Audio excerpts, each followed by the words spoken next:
Hello, and welcome to Your Vote Counts. I'm Amy Vandegrift from the League of Women Voters, bringing you this public informational voter service program.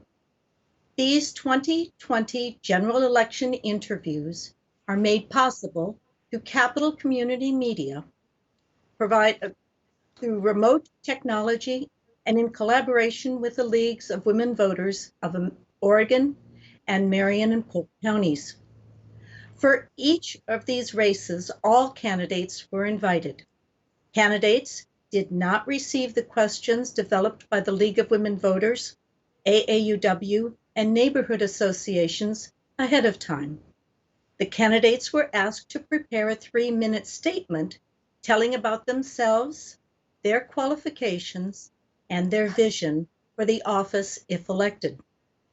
I would like to now ask candidate Lyle Mordhorst, who is running for the office of Polk County Commissioner Position 1, to share his opening remarks. Lyle? Hello, Amy, and hello, everyone, and thanks for having me today. I'm Polk County Commissioner Lyle Mordhorst. I'm 63 years old. I've been married for 40 years. I chose wisely at a young age. My wife's a business person. She owns a store in Salem. Her name's Belinda. We have 2 young boys that are doing great in the world now and off on their careers. Prior to being a commissioner, I was a Schwab manager and a career for 35 years. 32 years of that was management, training and promoting young people and connecting to communities and people. That's one of the great assets that I have coming into this position is I've made so many contacts throughout the Polk County through my job, from the tribe to Independence, Dallas, Monmouth, Boston, Perrydale. So when I walked in, I already was validated. I knew people, I had connections, and that's a key to this position. Since I've been appointed January of 2019 by the Board of Commissioners, I've been very involved in transportation, public safety, and just the general job in all. Public safety is the key to protecting our quality of lives and making sure that Polk County stays livable like it is, to where our kids can go play in the parks and roads are safe. Transportation infrastructure has been a key, and it's been put back on the back burner for quite a while. And I've been very instrumental in teaming up with ODOT and Polk County Public Works in creating more efficient roadways and working on making our intersections safer, finding new innovative ways that's cost effective. We have to have the return on investment. Being a businessman, I'm always looking at that bottom line, is how can we do things more efficient? I've had a joy of working with staff in Polk County, learning all of our department heads, and they are all experts. They've had great time teaching me some of the more increment things of their departments. And these people are leaders across the state in their programs, always thinking of ways outside the box, new programs, and making them more efficient. And bottom line is, I'm here just to try to make Polk County a better place to live. Thank you. We have some questions that were developed, and so let's just go through and answer them as you want. And for the first one, considering the increased need for communication in services such as online education, remote health care, and access to county services, what can Polk County do to make technology more accessible to rural areas? You know, this is dear to my heart. With the challenge that we just put on our students and our youth in schools today of online, over 50% of rural Polk County does not have access, or what access they do have to broadband is very insufficient. So we've just eliminated the leaders of tomorrow with their education. It's a major challenge. Polk County started on this about 9 years ago. Since I got here, I got to help create the map of where the low frequency areas were and the challenging areas where they had zero broadband or very poor broadband. And we've just allocated $1 million towards a program that'll bring that 50% up to over 90% will now have access to rural internet, which is huge. Online health services and stuff, all of those, finding ways to make things more efficient, more cost effective. medical expenses have just gone throughout the roof. And when you can call in and get free medical advice and online access, it's just a wave of the future. Everything you see now is all going online. And some of this COVID, where they locked down a lot of our retail businesses, people that used to struggle with online services now are starting to thrive. They're starting to realize how easy it is, which makes me nervous for our retail stores on Main Street. But at the same time, it is a learning curve for all of us, and we have to learn to adapt to the modern ways of what's going on. And you had a third one there. What did I miss? I think you covered all of them. You really did. Let's go to the next question. Adequate maintenance of city and county roads can be an issue, and I think you sort of talked about this. What are the short and long-term strategies you want to see done to address transportation issues? So the short term is I want to make intersections safer. We have right now, I'm currently working on 5 major intersections in Polk County. The first one is 22 and 51. At the end of the 22 corridor, 36,000 cars a day travel through that. And then the 2251, we all know, is an intersection that has some major catastrophic accidents, lives lost there consistently. And that kind of got put on the shelf. And I'm excited to say that now we have a team together. We're moving forward. We've created a new general idea and theory of where we're going. Hopefully we'll have a consensus on the preliminary plan January, February, so we can start coming out to the public and sharing with all of these ideas and start getting more input.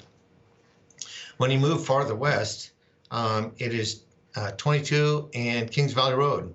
That is just coming online. It's in the 21-24 STIP. It's going to be a roundabout. And if anybody's not familiar with where the intersection is, it's right there at Maduri Farms. That's Kings Valley Road.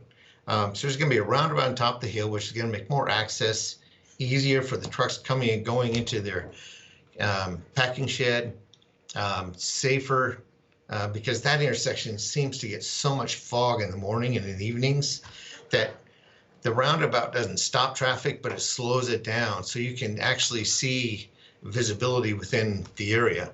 And that roundabout I know it's a crazy thing, is because I had questions about roundabout, but roundabout's something new. Since I've done my homework on it, they're all over the East Coast. The nicest thing that I've learned from them is there's never been a death, accident, fatality at a roundabout. They're all glancing sideways blows. So it's something new come to the area, and we're going to end up with a couple of them, and I'll tell you about the other one here in just a minute. Then just over the hill from Kings Valley Highway 223, we have the 22 Perrydale Road, which had experienced over a 500% increase in accidents in the last 5 years. And we just lost a local person last November, December. Since that time, we've created a safety committee, not really a committee, but a group. We've addressed ODOT, and now we got the safety corridor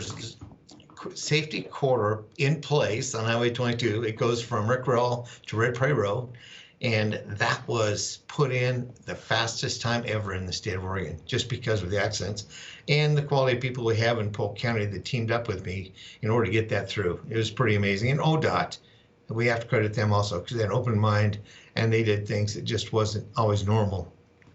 But they jumped on board and we got that through. The second roundabout I mentioned was on 99 in Cloud Corner. That is between Rickrell and Independence. It is the cutoff road that goes the backside into Dallas. Numerous accidents. That's one of the most dangerous accidents for years in Polk County, accident intersections. And that is going to be a roundabout. That is going into the final phases. They're starting to have public input. We're waiting for the MAC right now, but it is going to be the very first roundabout we have in Polk County. And it's a lot of questions of it. It asks, is it going to handle game day traffic? Is it going to slow down traffic too much? Are the oversized trucks going to fit through it? They've addressed all of these things. They've taken a look at the roundabout of Verboort, and they've increased the size by 12-foot entrances. So all of those oversized trucks, all of the game day traffic, it should work very much better. And then last but not least, north of that is on 99W also is the Bethel Road interchange. And if you've been out there, they're putting a new culvert right now, a box culvert for the fish and wildlife and natural stream bed.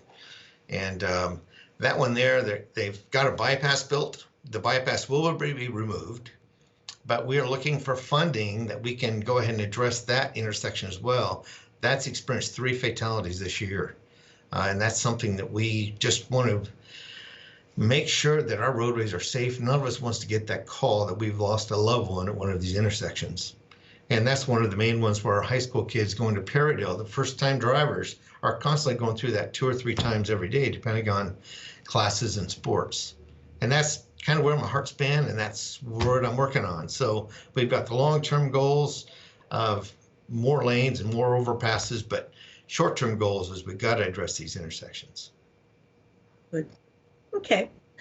What action should Polk County take and commit to in order to reduce greenhouse gases and meet the state's goals?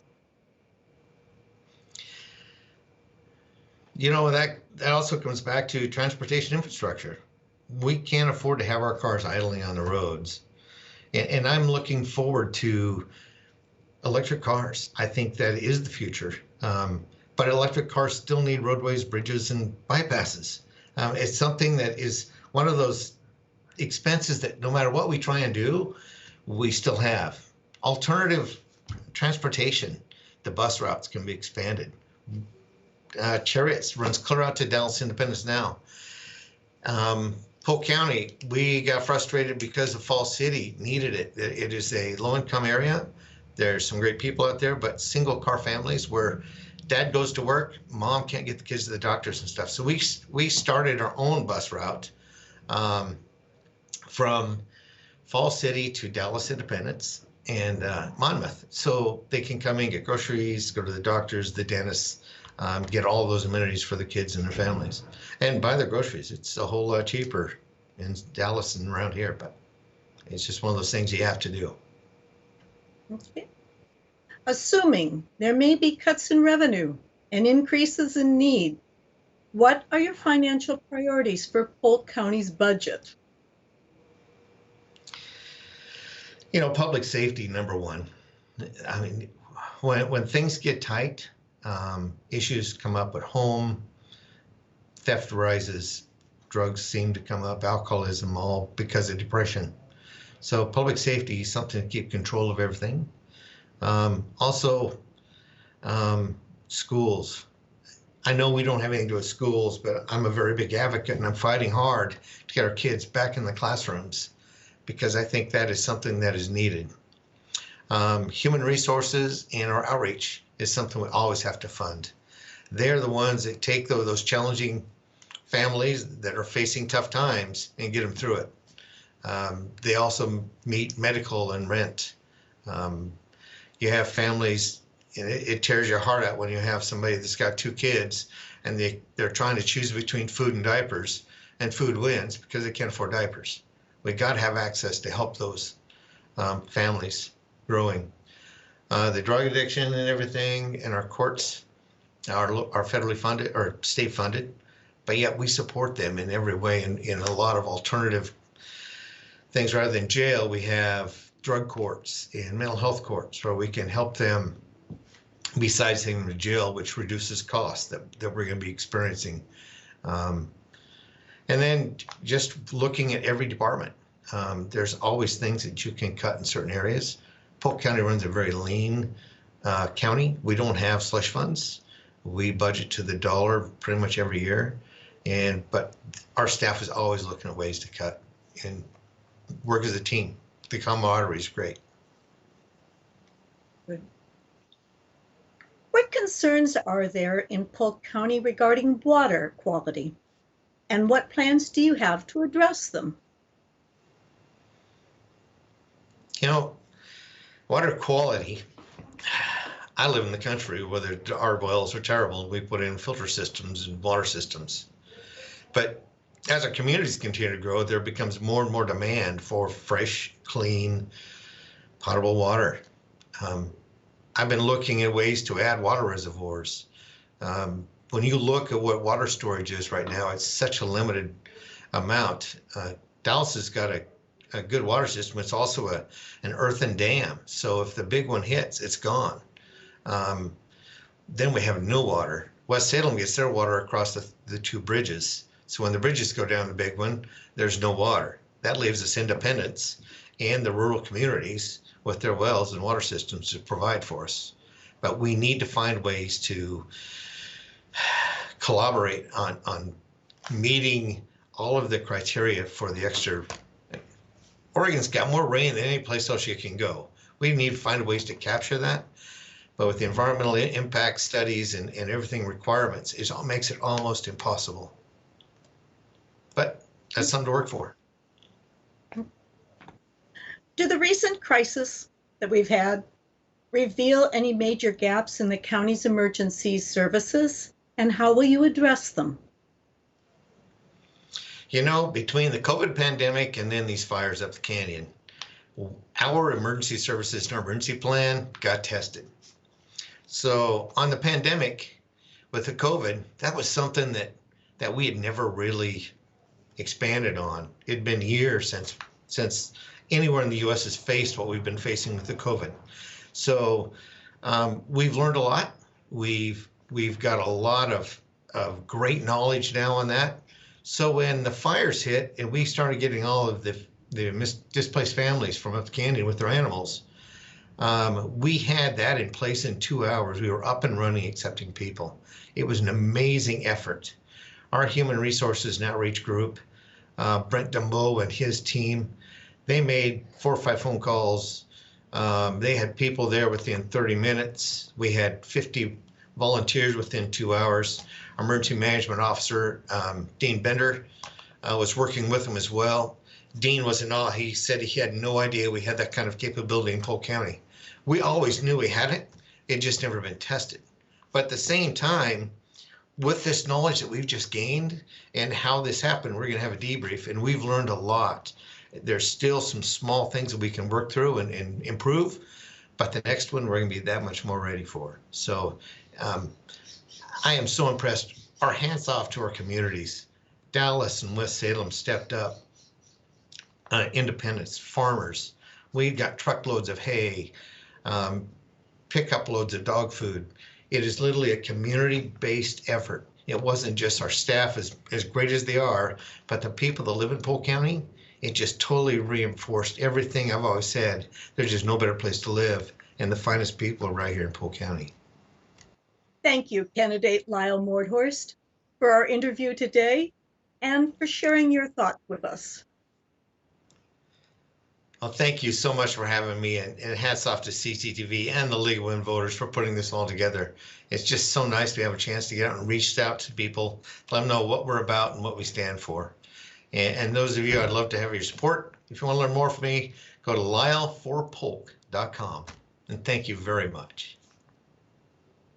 We want to thank Capital Community Media for their time and their expertise in creating this program and making it available across the state through YouTube and Vote 411.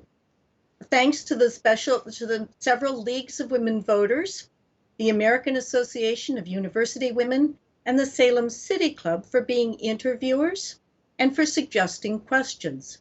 And of course, a thank you to you, the public, for watching your vote counts in order to become an informed voter.